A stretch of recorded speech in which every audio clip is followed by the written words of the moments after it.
Hey guys, and welcome to another video from the Parrot Bros. Today we are going to go through the top 5 things I dislike about my Audi TT. Now do not get me wrong, I absolutely love the car, but there is 5 things, well at least 5, that I really dislike about the car. Let's jump into those.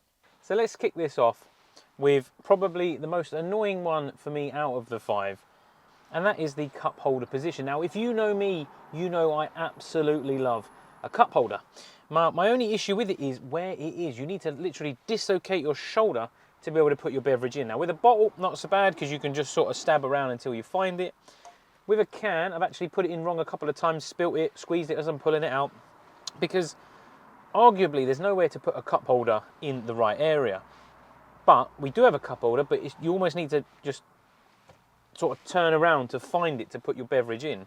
So when you're driving, it's not particularly intuitive. I mean, you're driving along, you're not sure where it is, you're trying to sort of feel around for it. It's not an ideal situation. So for me, this is a bit of a double parter, and it is the gear shifter.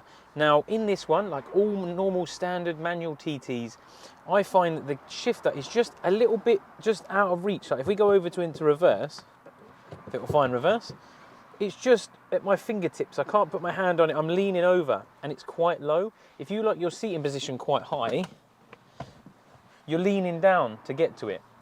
And it's just not, it needs to be probably about 2 or 3 inches taller. That's why I've got the shift tower so I can reach for it.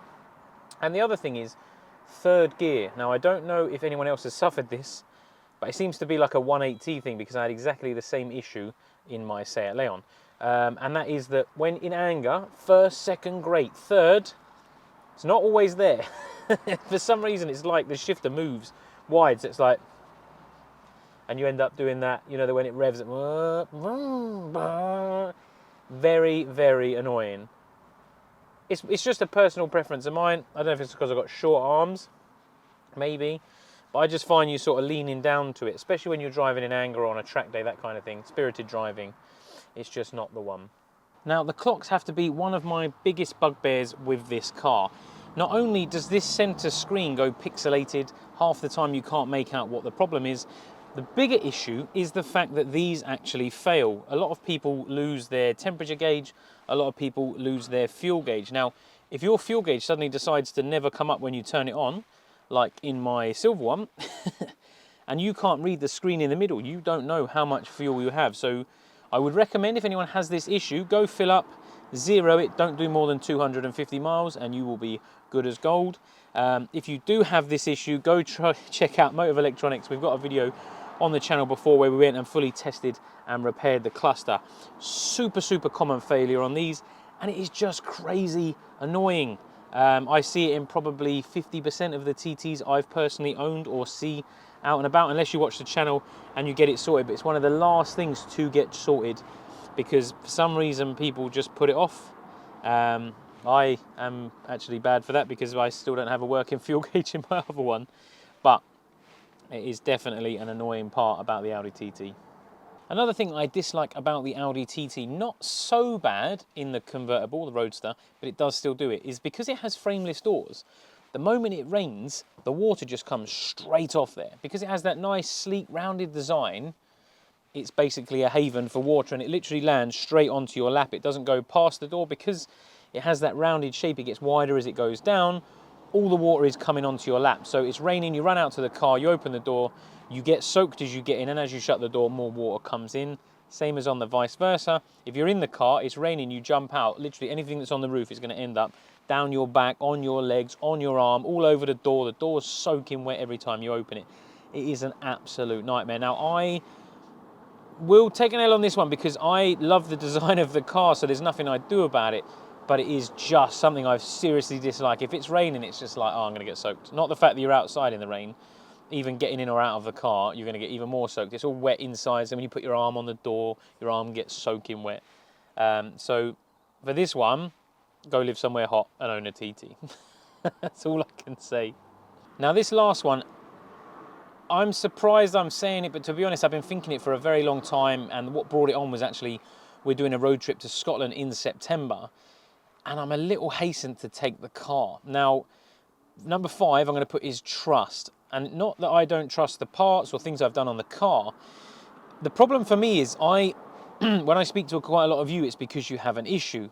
And in my mind, I'm thinking, right, 25-year-old car, and then I just go through all the problems that you've contacted me or I've found or we've repaired in the past. And I just lose that trust that it's going to be reliable. I've got my daily, which I absolutely beat on. I can rally, I can race, I can just jump in, cold go.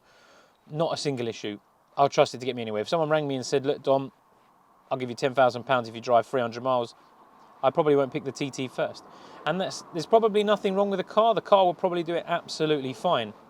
But it is just trust. It's nearly a 25-year-old car. It was very, what is the word I'm looking for? Very technologically advanced for its time, but a lot of the software and the hardware and the parts and the sensors, apart from being 25 years old, are just prone to breaking over time, and it's very reliant on those. There's quite a few people I see, probably maybe 20-25% of these TTs have a light on the dash for some reason. They have a sensor down. There's quite a few things that could go wrong with the car that you could just unplug something and it would still drive fine, wouldn't cause you the issue, you can still get home. But it's just that trust, for me, it's not quite there. Maybe I need to drive it more and then I'll start to build up that trust with it. But we're going to Scotland. That's a 1,500 mile round trip across 5-6 days of driving and some pretty spirited driving. And in my mind, I'm thinking, could I have an issue with the drive shaft? Could I lose a sensor? Could I split a boost pipe? All these things that maybe in a normal car or a newer car I wouldn't have the issues, or if it was less modified. I don't know. Let me know what you think with that one. Would you jump in your car and do a 500 mile road trip without checking nothing? Obviously other than oil, water and tyre pressures. Do you have that trust in the car? I need some positive reinforcement with that one. Now, of course, all these are just my personal opinion. I absolutely love this car. I've had probably 10 now, and I will keep owning them for as long as I can afford them. I think the price is going to go up in the future, but that is a whole different video. Let me know your top 5 if you can think of 5 reasons. Cap it at 5, because I know some of you have some serious gripes with these cars, but you still own them. I want to know what would be your top 5 dislikes. It's not hates. I didn't set the video as hate because I don't hate anything other than the amount it cost me. It is solely just dislikes, things that annoy you that could be better. If I was to throw in a 6th one, it would be the fact that it's sold as a 4-seater, but arguably, unless you have 2 very, very short friends or children, the back seats are basically off limits, so you may as well just get a Roadster.